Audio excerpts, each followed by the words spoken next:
Bonjour à toutes et à tous, j'espère que vous allez tous très bien. Franchement, moi je pète la forme, je suis très content. Il y a un match ce soir, j'espère vraiment que le Barça va se démener, qu'ils vont faire un top match. Mais comme dans cette vidéo, j'aimerais revenir sur quelques petites rumeurs mercato, quelques informations qu'on avait passées un peu par-ci, par-là. Franchement, des joueurs qui pourraient arriver au Barça, des joueurs qui seraient peut-être sur le départ. On va essayer de voir un peu tout ça dans cette vidéo-là. Avant de commencer, quand même, j'aimerais d'abord vous remercier. Je veux dire à tous, franchement, merci. Merci les gars, on a dépassé les 100 abonnés.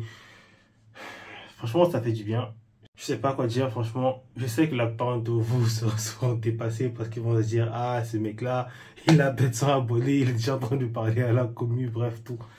Mais ça fait plaisir, les gars. Franchement, ça fait plaisir de savoir qu'il y a des gens qui se lèvent et qui se disent qu'ils vont essayer de m'encourager, que ce soit en regardant les vidéos, en s'abonnant, parfois en laissant les commentaires, en likant. Franchement, vous me donnez de la force pour pouvoir continuer. Ça me conforte dans le fait que j'ai pas forcément gâché tout ce temps-là à faire ces vidéos. Donc, vraiment, merci, merci, merci du fond du cœur à tous ceux qui me suivent. Vraiment, pour le reste, gérez-vous, gérez-vous. Abonnez-vous pour ceux qui ne sont pas abonnés. Gérez-vous. En tout cas, on va commencer tout de suite cette vidéo avec la première information qui est tombée aujourd'hui. Apparemment, Deco aurait convaincu Araujo de rester au Barça après une longue discussion. Le Barça pourrait même renouveler son contrat. Et il y a une autre information qui est tombée directement avant que je fasse la vidéo là, que Araujo aurait décidé de prolonger. On ne sait pas encore sur quelles conditions, on ne sait même pas encore si l'information est confirmée. Mais comme les gars, pour moi, c'est un soulagement. Je suis quand même très content que ce mec-là décide de rester. Parce que honnêtement, je sais qu'il y en a dans la commune qui auraient préféré le vendre. On a eu une offre de la part de Juventus à 50 millions, franchement. Et dans la condition où le Barça est, c'est vraiment de l'argent qu'on ne peut pas se permettre de refuser. C'est vrai que le Barça a essayé de continuer une négociation, peut-être essayer de faire monter l'offre à 70 millions. Mais honnêtement, selon moi, les gars, je pense que c'est une bonne chose de le garder. Et pas uniquement avec la blessure de Nico Martinez. C'est vrai qu'avec sa blessure-là, ça donne encore plus de raisons au Barça de vouloir le conserver parce que oui, on n'a pas vraiment beaucoup de très très bons défenseurs centraux. À part Araujo, il reste encore juste Christensen, peut-être Rigacia pour dépanner, mais on sait qu'en défense centrale, franchement, c'est pas le top du top, c'est pas vraiment le Graal. Donc, moi, je trouve quand même regarder Araujo pour continuer à suppléer à Koubarsi, à essayer franchement d'accrocher une place titulaire avec Inigo Martinez, moi, je pense que ça fait du bien. Non, pour une bonne équipe, pour qu'une équipe tourne bien, il faut avoir une charnière centrale franchement fournie, vraiment garnie. On avait peut-être, on va dire, 3-4 top défenseurs. Je ne compte pas, comme j'ai dit, Rigacia, je ne compte pas le petit jeune de la Masia. Donc, je me dis, c'est pas mauvais de garder Araujo. Moi, je trouve que c'est une bonne idée. J'espère qu'il va prolonger. On a aussi appris, en fait, dans les infos que, apparemment, c'est son équipe, son entourage, en fait, ses agents, qui ne lui communiquaient pas forcément les informations par rapport au club, qui ne lui disaient pas forcément quand il recevait des offres. Apparemment, il essayait de le faire partir parce que, ce sont des agents, on sait comment ils sont, ils espéraient trouver une meilleure offre ailleurs, essayer de se faire un peu plus d'argent ailleurs. On a eu parfois l'impression qu'Araujo n'était pas franchement fan, amoureux de ce club-là. Franchement, on a eu aussi le ressenti parfois qu'il nous snobait chaque fois qu'il disait qu'il voulait partir. Parfois, on avait des rumeurs qu'il envoyait durant le mercato passé et il disait qu'il ne sait pas de quoi serait fait son avenir, tout ça. Donc, je ne sais pas ce qu'il y a vraiment à penser de cette situation-là. Je sais que la plupart d'entre vous vraiment sauté du train Araujo depuis l'erreur qu'il a fait face au PSG, franchement. Pour moi, c'était pas tant l'erreur qu'il a commise, mais plus le fait de ne pas assumer après coup, de ne pas pouvoir se placer et dire c'était ma faute, j'aurais pu faire mieux et j'aurais dû faire mieux. Je ne le referai plus, j'essaierai vraiment de faire mieux à l'avenir. Mais quand même, je pense pas que ça justifie tout en fait. Je pense pas que ça devrait dire qu'aujourd'hui, on va forcément le vendre, être fâché et l'enterrer complètement. Je pense aussi que la part de la communauté a été blessée par certains de ses propos, le fait qu'il n'a pas vraiment statué sur s'il voulait rester ou pas au Barça. Mais comme il a décidé de rester, on va essayer de le laisser derrière nous.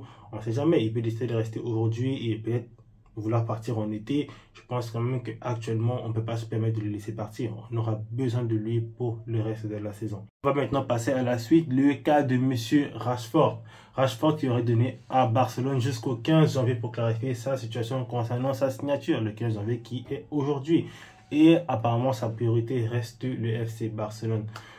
Bon, les gars, moi je trouve que ce serait quand même une très très merveilleuse chose d'aller courir ce monsieur Marcus Rashford. Franchement, ce serait une très belle opportunité de marché, surtout si on voit les conditions qui sont données. Apparemment, ce serait un prêt avec une option d'achat pas obligatoire. Dans ces conditions-là, franchement, moi, je penserais. C'est vrai que j'ai dit qu'on devrait essayer de temporiser un peu plus, ne pas forcément faire des achats que le Barça ne pourrait pas se permettre d'assumer. Et si c'est le cas, si le Barça ne serait pas capable vraiment d'enregistrer M. Rashford, ça sert à rien de partir le chercher. Mais si on peut, si on arrive à libérer un peu de fair play financier, vraiment ce mercato-là, pour moi, ce serait vraiment une très bonne chose de partir le prendre. Parce que Marcus Rashford, c'est vrai, ces dernières saisons, c'est très compliqué pour lui. À Manchester, il peine à trouver sa place. C'est un joueur qui est vraiment impérant. On se disait, ce mec-là a des chances de pouvoir peut-être un jour devenir un ballon d'or. On se disait que ce mec-là vraiment serait dans la course avec Erling Haaland, avec Kylian Mbappé, avec M. Ousmane Dembélé. Dembous, ballon d'or. En tout cas, on disait quand même que M. Rashford avait les capacités pour être vraiment demain un des meilleurs joueurs du monde. Aujourd'hui, ça, c'est bizarre. C'est vraiment bizarre de se dire qu'on a pu penser à une époque là, même si franchement c'était vraiment légitime. Parce que oui, Marcus Rashford reste un joueur pétri de talent, ça reste un joueur qui est extrêmement doué, ça reste un joueur vraiment qui est très polyvalent, qui est capable de jouer à tous les postes de l'attaque, que ce soit ailier gauche, ailier droit, au poste de numéro 10, au poste d'avancante, il a eu à jouer partout en attaque et il a eu franchement à faire des bons matchs partout en attaque. C'est vrai, un peu moins à ce poste numéro 9 là, mais quand même il a eu à montrer de belles choses vraiment sur tous les postes offensifs. Ça reste quand même un joueur qui, si on le prend, pourra nous aider à dépanner à plusieurs postes. Et aussi, vu vraiment les carences qu'on a à ces postes-là, vraiment sur le poste d'ailier, c'est difficile. On n'a que M. Ansu Fati, sur qui je vais essayer de revenir un peu plus tard. Mais quand même, déjà, si on se focalise sur M. Rashford, ça serait bien de l'avoir. Ça serait bien d'avoir un joueur qui pourrait aussi venir suppléer parfois, que ce soit Dani Olmo, que ce soit M. Gavi, s'ils ne sont pas forcément prêts à jouer, s'ils sont un peu fatigués. Ça serait bien d'apporter un peu plus de concurrence à ces postes-là. Et qui sait, s'il arrive et qu'il réussit à se relancer, ça sera franchement bien de pouvoir avoir un joueur comme lui. Parce que oui, c'est vrai, récemment, il passe des saisons beaucoup plus compliquées, mais il ne faut pas oublier que franchement, c'est un joueur qui a côtoyé les sommets de ce sport-là. C'est un joueur qui a montré de très belles choses au plus haut niveau du football. Il y a même 2 ans de ça, quand il a décidé de se réveiller contre le Barça en Europa League, il nous a fait très très mal. Donc, selon moi, avoir un joueur comme Marcus Rashford, franchement, pour venir renforcer notre ligne d'attaque, ce serait une très belle option, surtout quand on voit ce qu'on a sur le banc. Parce que oui, M. Ansu Fati, je vais maintenant parler de lui. Franchement, je pense qu'un départ lui ferait du bien. Apparemment, il aurait reçu une offre de Girona, lui et Eric Garcia. Je vais revenir sur Eric Garcia un peu plus tard. Mais pour moi, Fati devrait prendre cette offre-là et y aller. Je pense qu'il devrait partir. Je pense qu'un départ lui ferait extrêmement de bien. Je pense malheureusement que c'est un joueur qui n'a plus sa place dans cet effectif-là. Le staff ne compte plus sur lui, l'entraîneur ne compte plus sur lui. Franchement, même son entourage voudrait qu'il parte parce qu'il pense que ça serait mieux pour lui. Il n'y a que lui qui veut rester. Et je ne pense pas que ce soit la meilleure décision pour lui. Je comprends vraiment sa décision de vouloir dire je veux rester, je vais essayer de m'imposer. J'aimerais faire partie de ce Barcelone-là qui pourrait changer l'histoire du football demain. Mais quand même, je ne pense pas que ce soit le meilleur moment pour lui de faire cela. Peut-être un départ, on ne sait jamais, dans 2-3 ans, s'il explose, personne n'exclut qu'il pourrait revenir. Mais pour le moment, je pense que pour sa carrière, en fait, pour qu'il puisse se remettre en question, pour qu'il puisse se relancer et se remettre vraiment dans le bain, il a besoin d'être dans un club qui, franchement, déjà aurait besoin de lui, qui pourra le faire jouer parce que lui, il a besoin d'avoir des minutes. Et aussi dans un club, franchement, qui saura comment l'utiliser, saura comment le relancer. Parce qu'actuellement, au Barça, malheureusement, ce n'est pas le cas. À son poste, déjà, c'est compromis. On préfère même mettre Fermin, mettre Pablo Torre sur les côtés que de le faire entrer en jeu. Ça devient vraiment difficile. Même quand il n'y a pas d'ailier, il ne joue pas. Donc, imaginez avec une potentielle arrivée de Marcus Rashford. Et je pense même que si Rashford ne vient pas, franchement, moi, je pense quand même qu'il devrait partir. Ça reste un joueur qui a fait énormément pour le club. On ne va pas l'oublier. On sait qu'il y a des saisons vraiment en 2020-2021 où quand il rentrait, quand il est revenu des blessures, il était vraiment tonitruant, il était extraordinaire. Il avait vraiment marqué des buts incroyables. Il avait vraiment des qualités de finisseur extraordinaires, un flair indescriptible. Ça ne change rien au fait qu'aujourd'hui, ce joueur-là est extrêmement bridé. On a l'impression qu'il a peur, en fait. Qu'il a peur du reflet du terrain, qu'il a peur vraiment, qu'il n'a plus confiance en son corps, qu'il n'a même plus confiance vraiment en ses capacités. On sent que mentalement, pour lui, ça ne va pas. Et je ne pense pas que l'environnement toxique de ce club-là, le FC Barcelone, on sait comment le club est. Je pense pas que c'est la meilleure chose pour lui. Je pense qu'il devrait partir, vraiment aller ailleurs et essayer vraiment de s'épanouir, de reprendre goût à jouer à ce sport-là, de reprendre vraiment goût à jouer au football. Ça serait vraiment le meilleur pour lui. En tout cas, on va continuer maintenant avec le cas de M. Frenkie de Jong. Franchement, Frenkie. Les gars, ne venez pas m'agresser, je donne uniquement mon avis. Je pense qu'on devrait le vendre. Je pense franchement que si une bonne offre arrive là à 50-60 millions, je pense qu'on devrait le lâcher. je n'ai pas me faire dire ce que j'ai pas dit. Frenkie, c'est un très bon joueur de foot, c'est un joueur pétri de talent, c'est un joueur vraiment extraordinaire. On le connaît, on connaît ses capacités, on sait à quel point franchement il est capable de casser des lignes balle au pied avec ses accélérations, avec ses courses. On sait qu'aussi à la passe, franchement il n'est pas en reste. On sait que vraiment défensivement c'est un joueur qui a vraiment beaucoup de talent aussi, qui a pu parfois dépanner en défense centrale. Franchement, on connaît tout ce qu'il peut apporter à ce club-là. On sait, on ne doute pas, on ne nie pas. Mais je pense aujourd'hui que Frenkie de Jong n'a pas forcément envie de le faire. Moi, je doute franchement de sa motivation. Je doute franchement qu'il ait envie de rester là, à ce club-là, et se donner à 100%. Parce que franchement, ce qu'on a vu là, depuis le début de la saison, c'est extrêmement décevant. C'est extrêmement décevant pour la part d'un joueur de son calibre, la part d'un joueur qui a son potentiel. Parce que oui, il a eu à faire une très belle entrée vraiment durant le match contre le Real. Il a été extraordinaire, il a été tonitruant. Mais les gars, après ce match-là, après ce Classico-là en Liga, depuis là, est-ce qu'il a eu vraiment à remonter ce niveau de performance-là? Je pense pas. Je pense pas. Ça va faire plusieurs matchs maintenant qu'on a eu à voir Frenkie de Jong entrer en jeu et il n'a pas vraiment montré ce qu'on a vu depuis ce match-là contre le Real. Et c'est tout là mon problème avec M. Frenkie de Jong. Parce que oui, c'est un joueur qui a du talent, oui, c'est un joueur qui a vraiment beaucoup de qualité, mais on a l'impression parfois qu'il n'a pas envie de jouer. Moi, j'ai l'impression parfois qu'il n'est pas vraiment content de ce qui se passe sur le terrain. Il est juste trop contenté en fait. Qui n'a pas envie de se démerder, il n'a pas envie de se donner à 100%, parfois qu'il choisit ses matchs. En lui, en fait, dans l'attitude, je vois un peu de ce que Joao Félix avait montré, de ce qui vraiment m'avait déçu en lui, parce qu'on a l'impression que ce mec-là, malgré tout le talent qu'il a, malgré tout ce qu'il est capable de faire, on a l'impression qu'il n'a pas forcément envie de se donner à 100%. Et moi, j'ai pas envie d'un joueur qui est là et qui va choisir ses matchs, qui va être là et ne pas forcément vouloir se donner à 1000% à tout le moment. On connaît Frenkie, il a vraiment fait des saisons au Barça où c'était lui le meilleur joueur, c'était lui le joueur le plus régulier de ce club-là. Mais avec la concurrence qu'on voit à ce poste de milieu de terrain-là, avec l'explosion de M. Casado et l'avènement de M. Petri, ça devient vraiment difficile de s'imaginer que Frenkie de Jong pourra s'imposer un jour. Et ça fait vraiment d'autant plus de mal de se dire que si Marc Bernal même était encore là, il aurait pu quasiment passer même derrière lui. Ça fait du mal de se dire qu'aujourd'hui, Frenkie de Jong, c'est quasiment le 5e milieu de terrain du Barça. Parce que oui, même au poste numéro 10, il ne peut même pas espérer avoir une place. Que ce soit avec Gavi en concurrence avec Dani Olmo à ce poste-là, où il n'est même pas déjà très à l'aise, ça va être difficile même de pouvoir se frayer un chemin. On a même des joueurs comme Fermin Lopez, on a des joueurs comme Pablo Touré qui sont aussi dans la concurrence. Franchement, M. Frenkie, malgré tout le bien que je pense de lui, je pense qu'il devrait partir. Je pense que si on a une bonne offre, on devrait le vendre parce que je ne le vois plus en fait comme un joueur qui peut s'imposer, comme un joueur qui peut faire la différence dans ce Barça d'Hansi Flick, franchement. Il a eu le temps pour nous montrer qu'il pouvait le faire. Vraiment, en début de saison, on espérait tous que M. Hansi Flick allait revenir et lui donner un second souffle, mais ça s'annonce vraiment très compliqué. Ça s'annonce vraiment très difficile pour lui. Ah, c'est un peu décevant. J'aurais vraiment espéré voir beaucoup plus de ce mec-là. J'aurais espéré qu'on puisse se dire qu'on a aujourd'hui envie de le garder un peu plus, qu'il est vraiment dans une forme olympique, en fait, qu'on est même à hésiter à ne pas savoir qu'il met parfois durant les matchs entre lui, entre Pedri, entre Casado.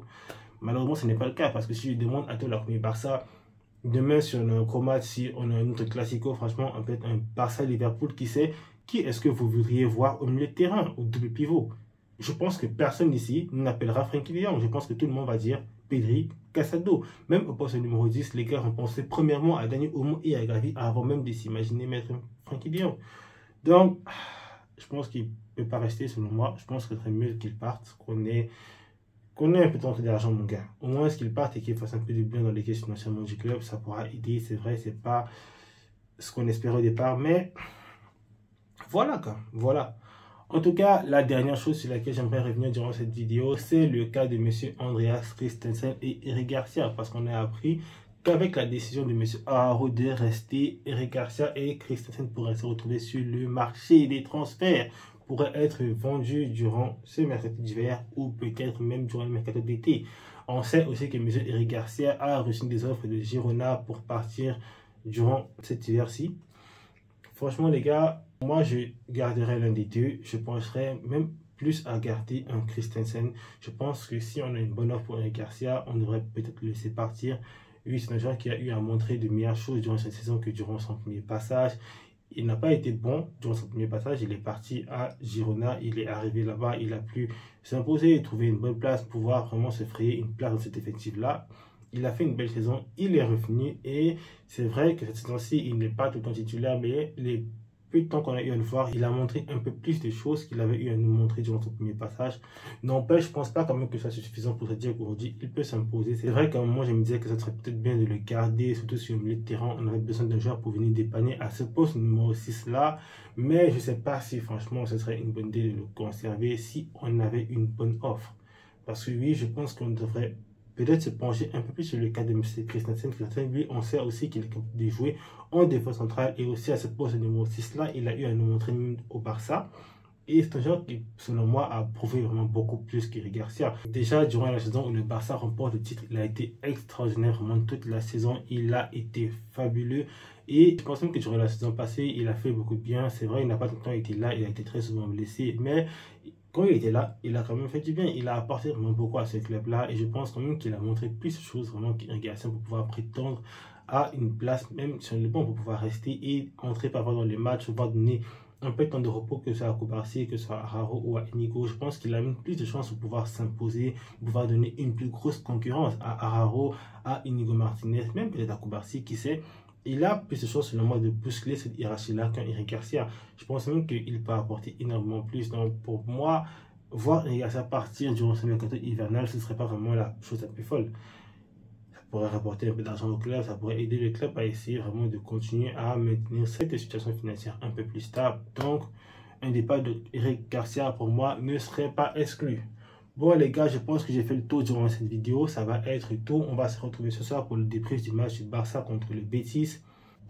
On espère une victoire du Barça ce soir. J'espère aussi que vous passez une excellente journée. Avant de partir, j'aimerais encore vous dire à toutes et à tous, merci vraiment beaucoup pour le soutien.